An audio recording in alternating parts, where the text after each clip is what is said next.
Hi, my name is Nyla. I'm in the History 1010 class at Madonna University. This is going to be my Great Decisions topic number 2. The title of this topic or article was Russia's Foreign Policy. So here's my overview. I'm going to talk about Russia's government in the 90s, how the U.S. supported Yeltsin, the arrival of Vladimir Putin, things get settled, kind of, and the 2016 U.S. presidential election, and then just my work cited. So first, Russia's government in the 90s. So at this time, the president of Russia was Boris Yeltsin. He was the president of Russia between the years of 1991 and 1999. A little bit of his background and his views on how he wanted to run Russia. He wanted a reformed government with no communism. There was actually a quote given by him that said, sorry, never to rise again. So he basically never wanted communism to rise again. So by this being his main goal, he aimed to build a better relationship with the U.S. So he felt that the U.S., we were Russia's natural allies. He needed a way to balance Russia's foreign policies, and he felt this could only be done by establishing a strong relationship with the U.S. and all the U.S. allies. So how the U.S. supported Yeltsin. So the president at this time of the U.S. was Bill Clinton. He was the president between 1993 and 2001. His views on this same topic was that he supported it and even backed Yeltsin's plans in post-communist Russia. He made the U.S. fight to keep Yeltsin in office. He used force, so he used the American military to get Russia to comply with keeping Yeltsin in office. During this time, he had actually sent U.S. troops to Russia, and unfortunately, during those events, over 150 people were killed. So the U.S. viewed Yeltsin as being the only hope to avoiding a communist backlash in Russia. Clinton also sent 4 of his former campaigners to Moscow to help with the re-election campaign of Yeltsin.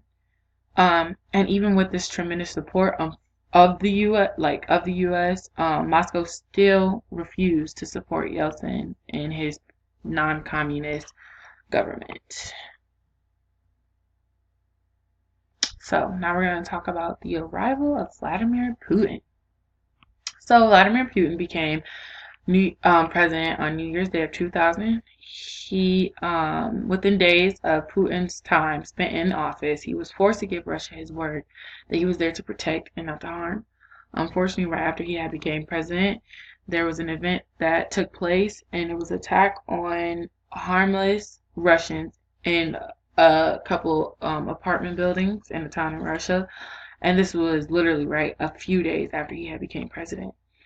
Putin had only been in office for a few short years, and he was already inflicting war on other territories.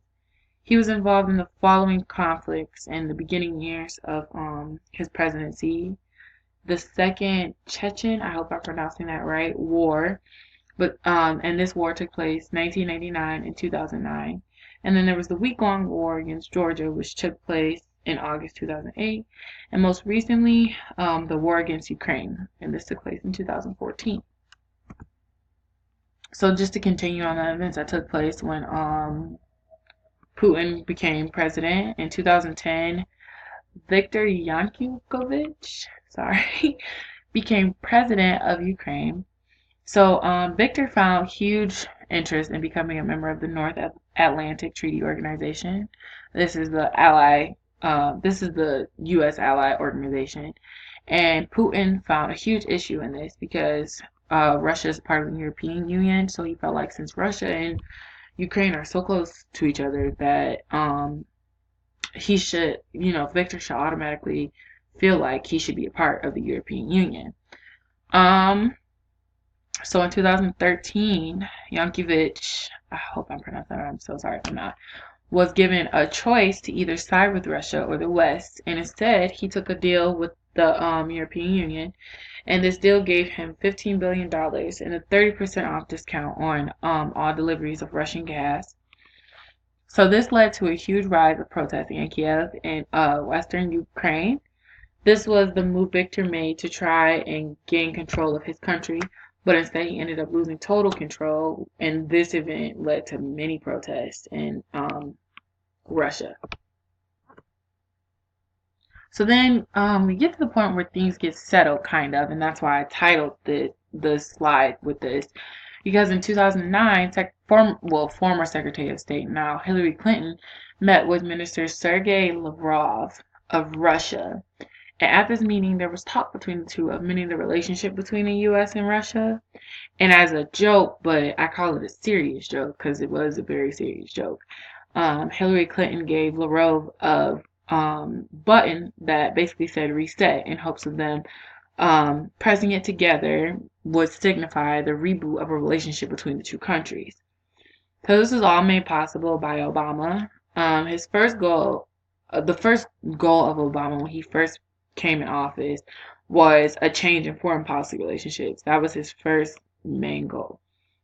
So he put all his efforts towards finding peace with Russia, but unfortunately he failed because we still weren't able to find peace, which leads me to the 2016 U.S. presidential election.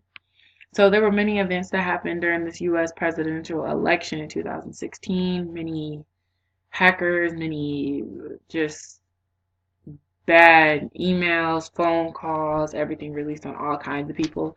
But the Russian hackers hacked into the DNC servers and collected information for months quietly. They found out that the hackers acquired phone calls of former Assistant Secretary of State Victoria Nuland, and her private conversations were then leaked. Trump tried to build Trump at this time tried to build a political relationship with Putin.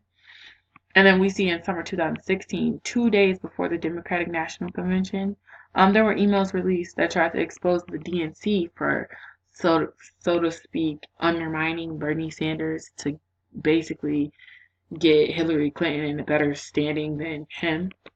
So this unfortunately put the Democratic Party against each other. And Trump, when Trump saw this happening, he used this to his advantage in his campaign. So intelligence soon discovered that Putin was actually involved with these Russian hackers and in these events. So to continue on the 2016 election, after the release of emails putting the Democratic Party against each other, an explicit voice memo of Trump was released, which distracted the news about Putin's involvement in the election that had just been discovered. On the same day of the voice memo release, emails from Podesta was released. This created a sign of strength for Putin, and Trump continues to try and capitalize on all of these events. But still, Putin refuses to confirm that he was involved in the hacking of the DNC controls. He remains denying any accusations of being involved in the 2016 election in any way, but as far as we know, he definitely was still involved in these events. From all the research that we've seen, I definitely believe he was involved in these events. And this is my Works Cited page. I got everything that I put in this PowerPoint from the article that was in our book, Great Decision. Thanks.